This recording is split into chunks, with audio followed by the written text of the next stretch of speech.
ədalət görmədim ki, görmədim. Dözdüm hər zülmə, səadət görmədim ki, görmədim. Mən bu dünyada ədalət görmədim ki, görmədim. Dözdüm hər zülmə, səadət görmədim ki, görmədim. Hər gün daha çox tarıma çəkilir həyat bağlarım.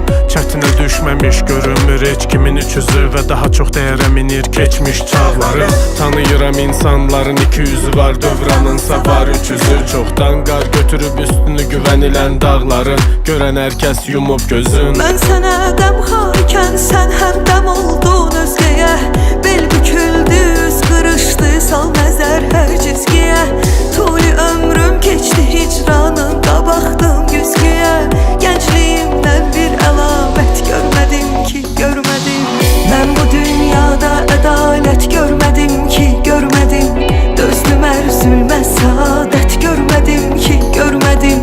Mən bu dünyada ədalət görmədim ki, görmədim. Dözdüm hər zülmə, səadət görmədim ki, görmədim. Axtardım, tapa bilmədim, ona görə qapandım içimə mən. öyrəndim, Kəşf etdim özümü illər boyu, bələdəm gücümə mən. dərs oldu, Hər səhvim ödədim zamanla, əvəzin gücləndi. dərs oldu.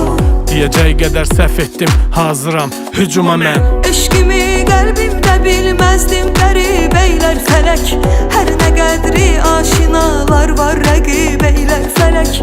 Çox ümid etdim ki, xoş günlər nəsib eylər fələk.